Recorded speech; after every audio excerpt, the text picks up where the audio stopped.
आइए इस सेशन में हम सीखते हैं कि फाइल एक्सप्लोरर के जो ऊपर जो टैब्स दी गई हैं उनमें क्या क्या विशेषताएं हैं और क्या क्या फीचर्स हैं। बारी बारी से उन सब की जानकारी हम लेते हैं। आइए सबसे पहले बात करते हैं फाइल टैब की। यदि आप फाइल की बात करें तो यहाँ से आप नई विंडो खोल सकते हैं। ये विंडो उस लोकेशन को खोलेगी जिस लोकेशन को आपने सेलेक्ट किया हुआ है। इसके लिए सबसे पहले आप किसी फोल्डर को जिसको आप खोलना चाहते हैं अलग विंडो में सेलेक्ट कर लें। उसके पश्चात फाइल, ओपन न्यू विंडो और यहाँ से न्यू विंडो पे क्लिक कर दें। आप देखेंगे कि उस फोल्डर को एक नई विंडो के साथ खोल दिया गया है। अब आप इस विंडो में अलग से काम कर सकते हैं और मैं यहाँ से इसे क्लोज भी कर सकता हूँ। यहीं पे ओपन न्यू विंडो में आप न्यू प्रोसेस के रूप में भी नई विंडो खोल सकते हैं। नई प्रोसेस में ये बिल्कुल डिफरेंट प्रोसेस रहेगी कंप्यूटर के लिए और परफॉर्मेंस भी अच्छी रहेगी इसकी वर्कआउट करते समय। मैं यहाँ इसे फिर से क्लोज कर देता हूँ।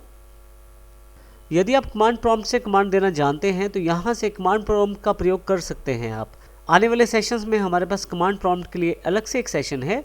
यदि आप अपने किसी फोल्डर को सिलेक्ट करके रखते हैं, फाइल में जाकर ओपन कमांड प्रॉम्प्ट पर क्लिक करके ओपन कमांड प्रॉम्प्ट पे क्लिक करेंगे तो देखेंगे कि आप डायरेक्टली इस फोल्डर में आ चुके हैं जिस फोल्डर पे आपने क्लिक किया हुआ था। अब आप यहाँ पे डोज कमांड्स का प्रयोग करते हुए अपने कार्य को कर सकते हैं। जैसे यहाँ पे मैं डायरेक्टरी कमांड चलाना चाहता हूँ, dir। ये डायरेक्टरी का अर्थ उन्हीं फोल्डर से हैं जिनकी जानकारी अभी हमने पिछले सेशन में ली है। डायरेक्टरी और फोल्डर एक ही बात है। अब यहाँ पे मैं स्टार कर देता हूँ और एंटर प्रेस कर देता हूँ। आप देखेंगे कि ISST एम्स के फोल्डर में जितनी भी डायरेक्टरीज हैं वो सारी की सारी यहाँ लिस्टेड हो गई हैं, डेट्स के अनुसार, टाइम के अनुसार, डायरेक्टरी के अनुसार और अल्फ़ाबेटिकल ऑर्डर के साथ। इसके अलावा नीचे भी काफ़ी सारी इन्फॉर्मेशन दी गई है कि कितने बाइट्स मेरे पास अवेलेबल हैं, कितने फ्री हैं। यदि मैं इस कमांड प्रॉम्प्ट को बंद करना चाहता हूं तो यहां से मैं इस कमांड प्रॉम्प्ट को बंद कर सकता हूं। इसी तरह से यदि आप फाइल पे दोबारा जाएं, आप कमांड प्रॉम्प्ट को एज ए एडमिनिस्ट्रेटर भी खोल सकते हैं। कुछ ऐसी टास्क रहती हैं जिसमें एडमिनिस्ट्रेटर लॉगिन होना ज़रूरी है, तो आप यदि एडमिनिस्ट्रेटर लेवल पे अपना कमांड प्रॉम्प्ट खोलना चाहते हैं तो डायरेक्टली यहाँ क्लिक कर दें आप।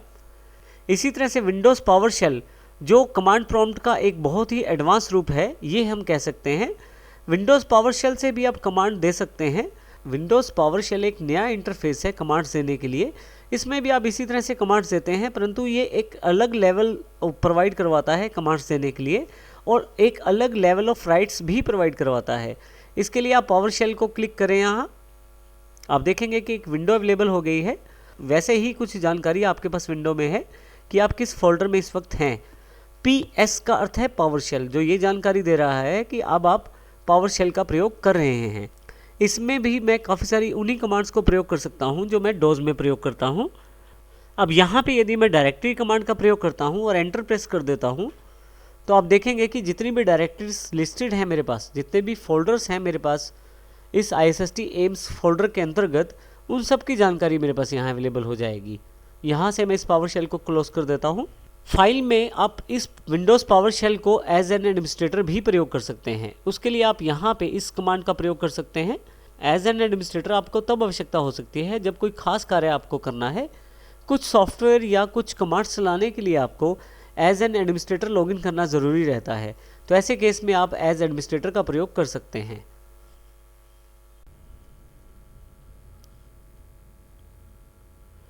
फाइल में नेक्स्ट हमारे पास ऑप्शंस अवेलेबल हैं। ऑप्शंस पे क्लिक करते ही आपके पास काफ़ी सारे ऑप्शंस अवेलेबल हो जाएंगे जो बेसिक टास्क से रिलेटेड रहते हैं विंडोज़ में। जैसे कि ये बॉक्स फोल्डर ऑप्शंस को जानकारी दे रहा है। इसमें जैसे आप ब्राउज़ करना चाहते हैं किसी फोल्डर को, तो क्या आप उसे उसी विंडो में खोलना चाहते हैं जो विंडो आपके पास पहले से अवेलेबल है, या आप हर बार आप जिस भी फोल्डर को खोलें वो अपनी एक अलग विंडो खोलें। नॉर्मल पोजीशन में जब भी आप क्लिक करते हैं किसी फोल्डर पे तो वो उसी विंडो में खुलता है जिस विंडो में वो होता है। परंतु यदि आप नीचे वाला ऑप्शन क्लिक कर लें तो आप हर बार जब क्लिक करेंगे तो एक नई विंडो खुलेगी हर फोल्डर के साथ। अभी मैं यहाँ से फिर से वही ऑप्शन रहने देता हूँ पहले वाला। इस तरह से आप नीचे वाली ऑप्शन सेलेक्ट कर सकते हैं। जैसे हमने पहले जानकारी दी थी आपको, यहाँ किसी भी आइटम को खोलने के लिए आपको डबल क्लिक करना होता है, जो कि इस ऑप्शन के अनुसार है। परंतु यदि आप चाहते हैं कि सिंगल क्लिक पे ही ये आइटम आपकी खुल जाए तो उसके लिए आप सिंगल क्लिक सेलेक्ट कर लें। यहाँ से अप्लाई करके ओके कर दें तो आपके पास सिंगल क्लिक पे ही वो आइटम खुलनी शुरू हो जाएगी। अभी मैं डिफ़ॉल्ट स्टोर कर देता हूँ और यहाँ मैं अभी इस बॉक्स को कैंसिल कर देता हूँ। आप अपनी सुविधा अनुसार यहाँ पे काफ़ी सारे ऑप्शन हैं जिनका चुनाव कर सकते हैं। और यदि आप किसी तरह की हेल्प लेना चाहते हैं तो हेल्प ले सकते हैं यहाँ से फाइल एक्सप्लोरर में। क्लोज करने पर फाइल एक्सप्लोरर से आप बाहर आ जाएंगे। आइए अब बात करते हैं हम होम टैब के सेक्शन की। होम टैब पे यदि आप क्लिक करें तो आपके सामने कुछ इस तरह का इंटरफेस अवेलेबल हो जाएगा रिबन के रूप में। यहाँ पे आपके पास काफ़ी सारे ऑप्शंस हैं ग्रुप्स में बटे हुए। पहला ग्रुप है क्लिपबोर्ड। अभी यदि आप यहाँ देखें तो क्लिपबोर्ड में काफ़ी सारी कमांड्स हैं। इसी तरह से दूसरा ग्रुप ऑर्गेनाइज है, तीसरा न्यू, ओपन और सिलेक्ट। आप अपने किसी भी फोल्डर को क्विक एक्सेस यहाँ पे शामिल कर सकते हैं। इसके लिए आपको केवल करना इतना है कि क्लिक करके रखें आप फोल्डर पे, पिन टू क्विक एक्सेस पे क्लिक कर दें। जैसे ही पिन टू क्विक एक्सेस करेंगे, अगली बार जब आप क्विक एक्सेस का प्रयोग करेंगे यहाँ पे, तो आप देखेंगे कि वो फोल्डर यहाँ पे भी अवेलेबल हो गया है। और यदि आप यहाँ से हटाना चाहते हैं तो राइट क्लिक करें, अनपिन फ्रॉम क्विक एक्सेस कर दें। मैं वापस आ जाता हूँ। उसके पश्चात यदि आप किसी फाइल या किसी फोल्डर को कॉपी करना चाहते हैं तो पहले सिलेक्ट कर लें। जैसे मैंने इसको सिलेक्ट कर लिया, ये मेरी सैम्पल नाम से एक फ़ाइल है। अगर मैं इसका डुप्लीकेट बनाना चाहता हूँ, इसके लिए मैं कॉपी पे क्लिक करूँगा। अगर मुझे डुप्लीकेट यही चाहिए तो मैं यहीं पे पेस्ट कर दूँगा। जैसे कि देखें, सैम्पल कॉपी के रूप में एक डुप्लीकेट अवेलेबल हो गया है सेम फाइल का। परंतु यदि मैं इस फाइल की कॉपी कहीं और चाहता हूँ, जैसे कि मैं डेस्कटॉप पे अब इसे पेस्ट करना चाहता हूँ, तो डेस्कटॉप पे क्लिक करूँगा और यहाँ पे जाके पेस्ट कर दूँगा। आप देखेंगे कि उस फाइल की एक कॉपी यहाँ भी अवेलेबल हो गई है। मैं फिर से वापस अपनी ई ड्राइव पे आ जाता हूँ। आप चाहें तो किसी फाइल को मूव कर सकते हैं। उसके लिए कट और पेस्ट का प्रयोग करना पड़ेगा।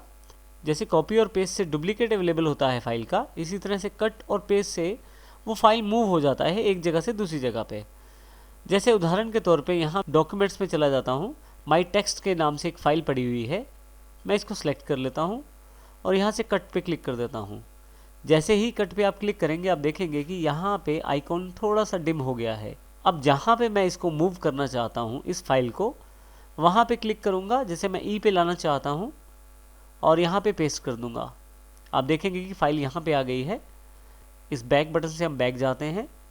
अब देखें यहाँ पे माई टेक्स्ट के नाम से फ़ाइल नहीं है। फिर से फॉरवर्ड आते हैं। आप देखें कि माई टेक्स्ट के नाम से फ़ाइल ई पे अवेलेबल हो गई है। इस प्रकार आप अपनी फाइलों को मूव और कॉपी कर सकते हैं। इसके अतिरिक्त यदि आप किसी पर्टिकुलर फोल्डर के अंतर्गत काम कर रहे हैं और उस फोल्डर का एड्रेस कॉपी करना चाहते हैं तो वो भी कर सकते हैं।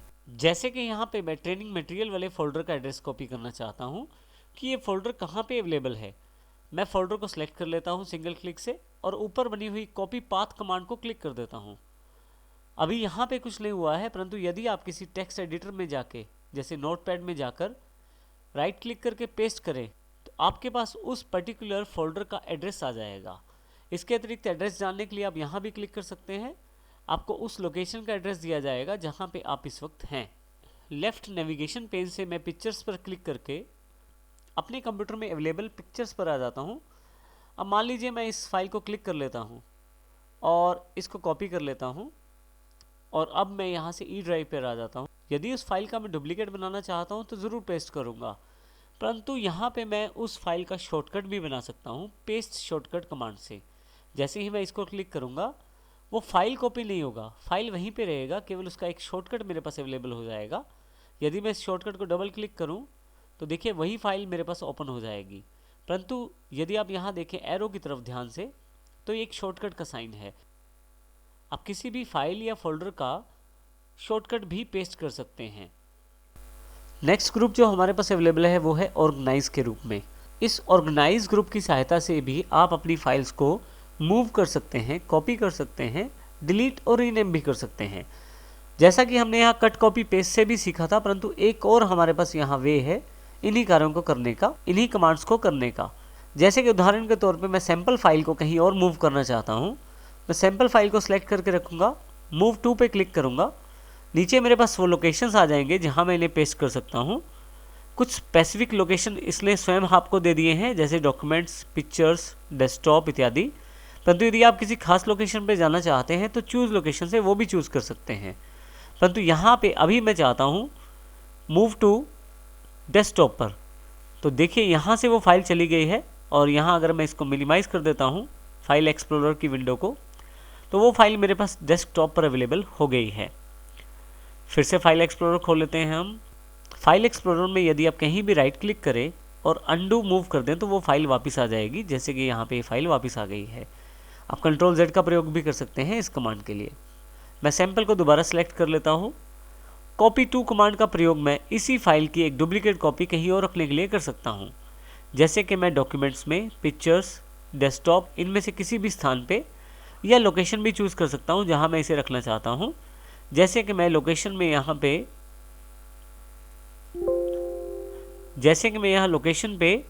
डॉक्यूमेंट्स में एक नया फोल्डर बना लेता हूँ न्यू फोल्डर से। जैसे ही मेक न्यू फोल्डर पे क्लिक करूँगा मेरे पास एक फोल्डर अवेलेबल हो जाएगा और न्यू फाइल्स के नाम से मैं ये फोल्डर बना लेता हूँ। एंटर कर देता हूँ फाइनल करने के लिए। फाइल यहाँ से कॉपी कर देता हूँ। अब यदि आप डॉक्यूमेंट्स में जाएं, न्यू फाइल्स पे जाएं, तो आप देखेंगे ये फाइल वहाँ भी अवेलेबल है। तो इस प्रकार से आप आसानी से मूव टू और कॉपी टू कमांड का प्रयोग कर सकते हैं। परंतु यदि आपको वो फाइल नहीं चाहिए तो फाइल सेलेक्ट कर लें और डिलीट कमांड का प्रयोग करें। इससे आपकी ये फाइल यहाँ से चली जाएगी। जैसे डिलीट करेंगे यहाँ से फाइल चली जाएगी। मान लीजिए आपसे कोई फाइल गलती से डिलीट हो जाती है, तो अब आप उसको कैसे वापस पाएंगे? ऐसे केस में आपके पास रिसाइकिल बिन का ऑप्शन रहता है। रिसाइकिल बिन देखिए यहाँ पे डेस्कटॉप पे एक आइकॉन के रूप में अवेलेबल है। रिसाइकिल बिन बेसिकली एक डस्टबिन की तरह अवेलेबल है आपके पास। यहाँ पे जो भी फाइल्स डिलीट करते हैं आप, वो सभी रिसाइकिल बिन में अवेलेबल हो जाती हैं। यदि मैं डबल क्लिक करके इसे ओपन करूं तो आप देखेंगे यहाँ बहुत सारी फाइलें पहले से हैं और यहाँ पे जो मैंने अभी फाइल डिलीट की है सैंपल, वो भी यहाँ पे आ गई है। मैं चाहूँ तो इसको वापस लेके जा सकता हूँ। यानी कि अगर मैं किसी फाइल को गलती से डिलीट कर देता हूँ और मुझे वो फाइल वापस चाहिए, तो मैं रिसाइकिल बिन पर आकर उस फाइल को वापस पा सकता हूँ। इसके लिए मुझे उस फाइल को सिलेक्ट करना है, राइट क्लिक करना है और रिस्टोर का बटन दबाना है। जैसे ही आप रिस्टोर करेंगे, मैं रिसाइकिल बिन को क्लोज कर देता हूँ, फिर से वापस आता हूँ ई ड्राइव पे, तो आप देखेंगे कि यहाँ पे आपके पास वो फाइल वापस आ गई है। तो इस प्रकार यदि आपकी फाइल गलती से डिलीट हो गई है आपसे, तो आप उसको रिसाइकिल बिन से रिस्टोर करके वापस ला सकते हैं।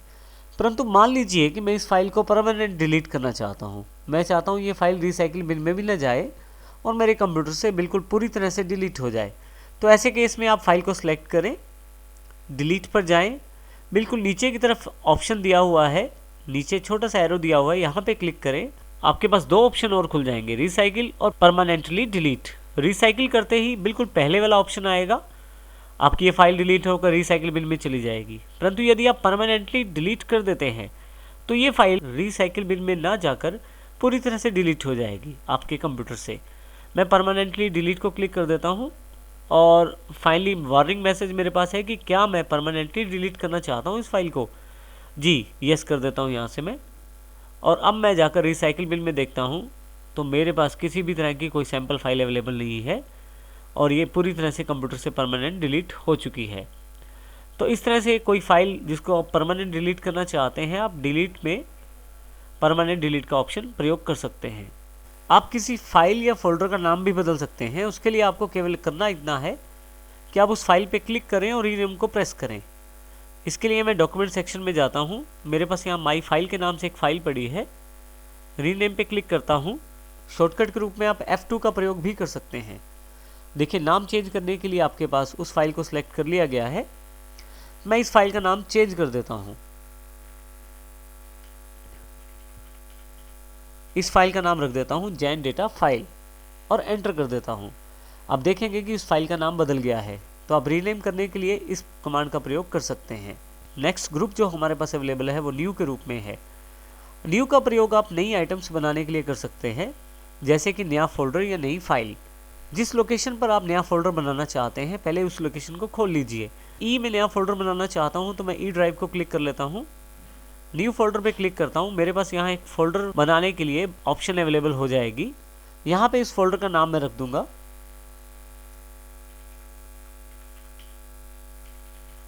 इस फोल्डर का नाम रख देता हूँ इंपॉर्टेंट डेटा। जैसे ही मैं एंटर करता हूँ देखिए मेरे पास ये फोल्डर अवेलेबल हो गया है। आप चाहें तो नई फाइल भी यहाँ से बना सकते हैं। इसके लिए न्यू आइटम पे क्लिक करें। आपके पास काफ़ी सारे ऑप्शन यहाँ पे हैं। ये ऑप्शन आपके कंप्यूटर में इंस्टॉल्ड ऐप्स या सॉफ्टवेयर पर आधारित होते हैं। जैसे कि मेरे पास यहाँ माइक्रोसॉफ्ट वर्ड डॉक्यूमेंट का एक एप्लीकेशन सॉफ्टवेयर है। यदि मेरे कंप्यूटर में ये सॉफ्टवेयर होगा, उसकी नई फाइल बनाने का ऑप्शन यहाँ अवेलेबल होगा, परंतु मेरे कंप्यूटर में यदि वो ऐप नहीं है या एप्लीकेशन नहीं है तो फिर ये पॉसिबल नहीं हो पाएगा। अगली कमांड जो हमारे पास अवेलेबल है वो है इजी एक्सेस के रूप में। इजी एक्सेस में आप अपने किसी भी फोल्डर को अपनी लाइब्रेरीज में ऐड कर सकते हैं और आसानी से वहाँ से उसे एक्सेस कर सकते हैं। जैसे कि मैं इंपॉर्टेंट डेटा को सिलेक्ट कर लेता हूँ, इजी एक्सेस पे जाता हूँ और इंक्लूड इन लाइब्रेरी करता हूँ। यहाँ मेरे पास काफ़ी सारे ऑप्शन हैं, यहाँ से मैं डॉक्यूमेंट्स चुन लेता हूँ। आप देखेंगे कि लाइब्रेरीज़ में डॉक्यूमेंट सेक्शन में इंपॉर्टेंट डेटा को ऐड कर लिया गया है। यदि मैं लाइब्रेरीज़ पे क्लिक करूँ, डॉक्यूमेंट्स पे क्लिक करूँ, तो आप देखेंगे इंपॉर्टेंट डेटा फोल्डर में जितनी भी फाइल्स हैं वो यहाँ दिखाई गई हैं। मैं ई पे वापस चला जाता हूँ। यदि आप नेटवर्किंग एनवायरनमेंट में काम करते हैं और एक कंप्यूटर से दूसरे कंप्यूटर का डेटा शेयर करते हैं तो इजी एक्सेस में दूसरी ऑप्शन मैप एज ड्राइव है। मैप एज ड्राइव क्लिक करके आप उस पर्टिकुलर फोल्डर का नाम दे सकते हैं जिस फोल्डर को आप एक्सेस करना चाहते हैं दूसरी ड्राइव पे। यहाँ पे मैप ड्राइव का अर्थ ये है कि जिस प्रकार आप नेटवर्क से कुछ परमिशंस के साथ ड्राइव को एक्सेस कर सकते हैं, वैसे ही आप कुछ परमिशंस के साथ इन फोल्डर्स को भी एक्सेस कर सकते हैं। अगला ग्रुप जो हमारे पास अवेलेबल है वो है ओपन के रूप में। ओपन ग्रुप में हमारे पास सबसे पहली कमांड है प्रॉपर्टीज़ के रूप में। किसी भी फाइल और फोल्डर की आप आसानी से प्रॉपर्टीज़ जान सकते हैं। केवल क्लिक करें फाइल पे या फोल्डर पे। जैसे यहाँ मैंने सैम्पल फाइल पे क्लिक कर दिया है, प्रॉपर्टीज़ पे क्लिक करें, आपके सामने उस फाइल की पूरी डिटेल अवेलेबल हो जाएगी। किस प्रकार की फ़ाइल है, साइज़ क्या है फाइल का, किस डेट को बनाई गई, मॉडिफाइड डेट और एक्सेस्ड, कब कब उसको प्रयोग किया गया। यहाँ मैं इसे कैंसिल कर देता हूँ। यदि आप इस फाइल को खोलना चाहते हैं तो आप डबल क्लिक करके डायरेक्टली खोल सकते हैं। इसके अतिरिक्त यहाँ से ओपन पे भी क्लिक करके आप खोल सकते हैं फाइल को। आपके पास ये फाइल ओपन होकर आपके सामने आ जाएगी। मैं अभी इसे क्लोज कर देता हूँ। परंतु यदि आपकी कोई फाइल इमेज फाइल है या उसको किसी सॉफ्टवेयर से एडिट किया जा सकता है, जैसे कि यहाँ पे मैं पिक्चर्स पे आ जाता हूँ और किसी पर्टिकुलर फाइल पे क्लिक कर देता हूँ, अब यहाँ पे एडिट भी इनेबल हो जाएगा। यहाँ एडिट पे क्लिक करते ही मेरे पास उस पर्टिकुलर फाइल से रिलेटेड जो सॉफ्टवेयर है वो खुल जाएगा और मैं इस पर्टिकुलर फाइल को एडिट कर सकता हूँ। किसी फाइल की पर्टिकुलर हिस्ट्री भी आप यहाँ से जान सकते हैं, शो हिस्ट्री से। इसके अतिरिक्त मैं फिर से ई पे वापस आ जाता हूँ। इसके अतिरिक्त फाइल एक्सप्लोरर में सिलेक्ट करने के लिए एक सिलेक्ट ग्रुप अलग से अवेलेबल है। यदि मैं ई ड्राइव के अंतर्गत सभी फाइल्स या फोल्डर्स को सिलेक्ट करना चाहता हूँ तो सिलेक्ट ऑल पे क्लिक करते ही मेरे पास सारे के सारे फाइल्स और फोल्डर सिलेक्ट हो जाएंगे। आप इसके लिए कंट्रोल ए का प्रयोग भी कर सकते हैं। इसके अतिरिक्त यदि मैं कुछ बीच में से सिलेक्ट करना चाहता हूँ तो क्लिक करके रखूँगा और कंट्रोल प्रेस करके रखूँगा। कंट्रोल प्रेस करने के साथ ही मैं क्लिक करूंगा तो जिन फाइल्स पे मैं क्लिक करूंगा वो सभी सिलेक्ट हो जाएंगी। यदि आपके पास सारी फाइलें सिलेक्ट हैं, आप माउस को ड्रैग करके भी सिलेक्ट कर सकते हैं। इसके अतिरिक्त यदि आपके पास कोई एक पर्टिकुलर फाइल सिलेक्ट है परंतु आप बाकी सारी फाइलें सिलेक्ट करना चाहते हैं इस फाइल को छोड़ के, मान लीजिए मुझे इंपॉर्टेंट डेटा को छोड़कर बाकी सारी फाइलें सिलेक्ट करनी है, तो मैं इंपॉर्टेंट डेटा को सिलेक्ट करूंगा और इन्वर्ट सिलेक्शन कर दूंगा। आप इन्वर्ट सिलेक्शन का बटन दबाते ही जो फाइल या फोल्डर आपने सेलेक्ट किया था उसको छोड़ के बाकी सारी फाइल्स और फोल्डर सेलेक्ट कर लिए जाएंगे। इन्वर्ट सिलेक्शन का ये फ़ायदा रहता है, इसे आसानी से आप सिलेक्शन कर सकते हैं इन्वर्ट रूप में। तो इस प्रकार से हमने इस सेशन में होम टैब की पूरी जानकारी ली है।